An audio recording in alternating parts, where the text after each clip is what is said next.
My name is Sean Johnson. I'm with the African American Oral History Project at Youth Uprising on Friday, November 30th, and I'm interviewing Kalana Caldwell, first name Kaulana, last name Caldwell, Caldwell, and yeah. All right, I'm gonna ask you a few questions. I'm gonna start off. What did you eat for breakfast today? Cereal, What kind? Fruity Pebbles. All right. What is your favorite childhood memory? I would say coming from Markham Elementary, right there on 73rd and Cross, with like 2-3 of my cousins from the hood, where we from, 73rd, Holly. You know, coming home, just walking home, just having that feeling, you know, we youngsters, this where we from, you know, natural habitat, having fun coming home from school, laughing. That's one of my young. Did you go to Markham? Yeah. Who's your teacher? Mr. Del Rio, that was 5th grade. I say 4th and 3rd was Miss Nunley and Mr. Navy. Because I used to intern with Markham my sophomore year. Huh. So I know a few people up there. Oh yeah. What are the first 3 words that come to mind when you think about African American men in Oakland? Well, on the positive side, I think of like where I'm at right now. You know, Black Youth Uprising, Black African American Uprising. You know, just looking out for each other. I see, you know, the brotherly love, am I my brother's keeper? You know, those kind of quotes. But on the negative side, it's more like, you know, it's corrupt. It's we don't know who we are no more. We disloyal to ourselves. I don't know. It's cutthroat. That's all I can really say. We cutthroat. It's like poverty. I guess it's destroying us. What are the first 3 words that come to mind when you think about yourself? Myself.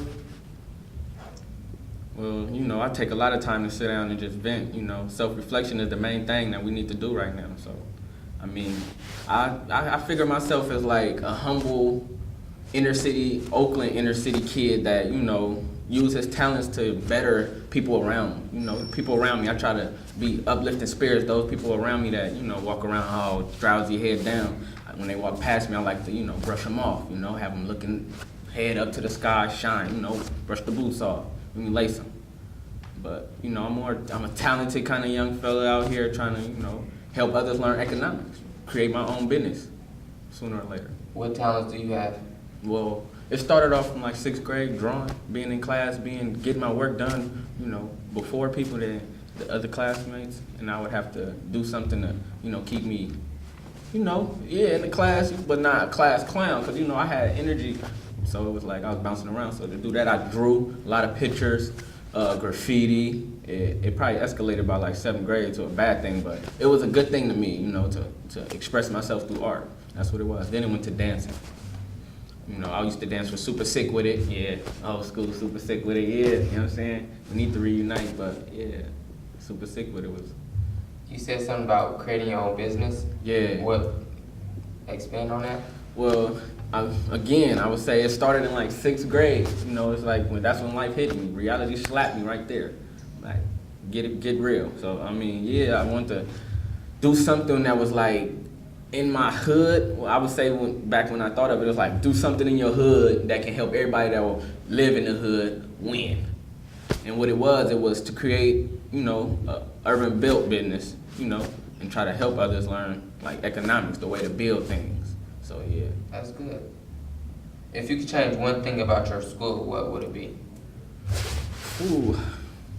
And as in school, like. Yeah, school in general, or your high school that you recently went. It would have been more like the kids mouthing off to the teachers, the lack of respect we have for, you know, the teachers. I would say that we would have to better ourselves on that, because that was keeping a lot of people out of the situations of, you know, achieving things because of certain things that other class members may have been doing at a certain time. You know, class clowns most of the time were popular, so that's what it was. If it was going to be anything in my school, I would say change the class clowns, pay more attention to them, and keep the people that's like into this subject, like put them in the back. They are more, you know, proficient with this subject. So use the people that lack, our weakest link is our only, you know that quote. I can't really get it out right now. But yeah, work with your weakest link so that you can have a lot of strengths. And they pushed us to the side, just let us skip class and stuff. So I can't really speak on that, but yeah. Please share a time when you felt proud of your culture. Oh man, when they elected Obama. I mean, before then it was more like when people walk up, not people, the people, family, I would say, older people that, lived already would say, our history has been such and such for us. Martin Luther King, Malcolm X has done this way, paved this way. I would always say, I appreciate that, acknowledging that. But when Obama was elected, it was more like a sense of me being part of the history instead of me hearing about it. So that would be like the one right there. Please complete this sentence. Community is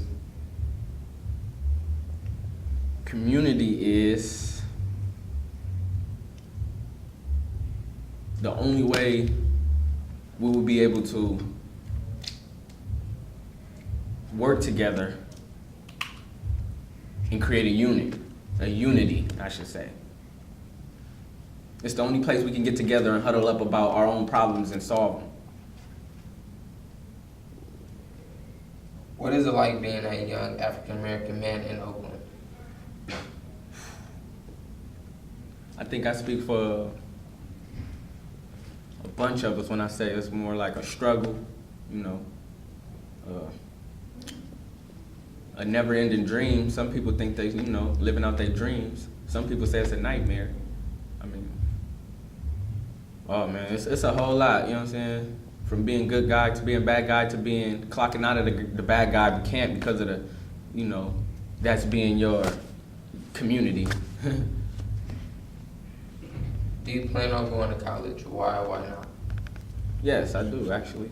Plan on going to college because I want to better myself as a person, and knowledge is power. So to be the person that I want to be, I will have to gain the knowledge to uphold my own business, which I was saying earlier. To create my own urban built business, I would have to have the knowledge. And to be a boss, you would have to be an employee to understand the inner work field, the work field. So it's more like school is for everybody, and to say you don't need it is to say you don't want to be anything. You don't want to see yourself achieve or be a better you. What college are you looking at or intending to? Right now, I would say more of the community college, Laney. I'll say Heald. No, not Heald. Scratch that. My girl got that in my head from last night. I would say Chabot. Chabot, That's in Hayward. The one out, yeah. I would go to Chabot. Are you looking to transfer after the 2 years? Yeah, into a university. If I can get that, and I believe I will achieve. Yes, I do. What university? Right now, anything that pops up, I would say, I couldn't really name it. I mean, I'm not a picky guy. It's just the education that I want. I mean, if I can get it, I want it. And that's what I'm going to fight for. Have you ever felt ashamed of your culture? Nah, never. Well, it was a time where I felt embarrassed to be because of, the ignorance. Well, ignorance is bliss. So, to see a group of us acting just outraged in front of, a different race or kind. I mean, whichever y'all want to call it. But I wouldn't say it. Nah, that wouldn't be it. What gives you hope? I would say my mom, my grandmother, so. That family bond. That bond that, that we can strive, that's what gives me hope. And to see the young kids smile. Do you have any adults that you can open up to? If who? Moms. Moms listen, I talk to her about anything. My brother. What makes a man? What makes a man? I would say the journey the boy took. The journey the boy took and what he overcame and what was the experience, and if he could explain the experience in minor details without hurting, feelings of others and make other people feel belittled. That's, I would say that's a man that handled his responsibilities and able to bring it to the table with action and proof. A lot of people say I'm a man because I got money. I'm a man because I beat on my girl. I'm a man because I got my own house and come on. A real man wouldn't even have to toot his own horn. Sure. If you could change one thing about yourself, what would it be? I would say the way I think, because, with us being from Oakland, California, is more of we don't have really ethnical issues or racism issues. It's like we practice our own race, so it's like we are all racist, because if you practice your own race, you are basically studying race. A person that studies science is a scientist. A person that studies, anything they at the IST. So if I'm studying race, my own race, it'll be I am racist. So that's what that is. Where do you feel safe and why? It's not really a where to feel safe, because it's a quote that we use out here in our urban area, which whatever you may call it, is called, "You're out the way." Like, "Oh, I'm out the way. Where are you? Hey, how you doing? What you doing? Oh, I'm out the way." Like, "Oh, you coming outside today?" "Nah, I'm gonna be out the way." It's more like you can't be out the way. You out the way, you still in the way, because problems travel like air. Struggle is everywhere. Poverty is everywhere. So you can't really escape it. What is your greatest strength? My greatest strength is my family encouragement, it's the love they give me. That's my greatest strength. To wake up in the morning and see them and they believe. That's what I say. Who is the most successful person you know, and what makes them successful? The most successful person I know, I would say, I would have to say my pops. Simple fact, because, the situation he was in, which I can't really reflect on because I wasn't really there, but the success I see is him bringing his strength to the family and making sure that he has everything going for himself, that he has the tools to use for when people do have they hand out for something, that he can hand it out without maybe nag about it, but then he's still like, "I got it." As long as he knows he has it, it's like the worries are gone. And I guess he shows me how he strives for things, and in a way it's more like for the family. So his success is more highlighted because it's like he's not doing it just for him, so he's doing it for everybody else. That was my next question. What did you learn anything else from your father? Well, to be a better me at all times, and anything that I want to do, to be 100% at it. Never just 50-50 it, never halfway it. Always put your whole in it. Never slouch at anything. Be the best that you can be at whatever it is. What is the scariest thing have you ever happened to you? I would say to be held up at gunpoint. To be held up at gunpoint was the scariest thing I have ever encountered. Someone, just out the fear of their heart, felt that they had to, force fear on me, but the fear was not forced hard enough. So I guess that's when they felt it was time, to put some more, strength into it, demanding. So that's when they pull out, I remember it was a blue steel 45, right in my face. Man. All I could say is, don't do it, ain't worth it. What do you love about Oakland? What I love about it is how it raised me. Like the thing that I could put my mind to when it is time to think, because of the city I'm from. What will make it even better? If they would be able to reverse the hypnosis they have us under, to where we all can be better us. And stop the killing.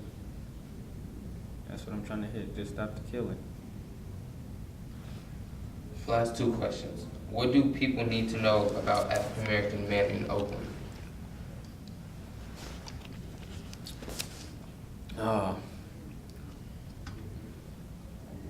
Our growth and development is like at a high power. Like whatever we believe in, we can achieve. But at this time, we are under the hypnosis of kill, kill, death, kill. As you can see, we achieve a lot. And if we was to reverse that and, you know, mirror back onto the real self-reflection, positive note, we would get a lot of,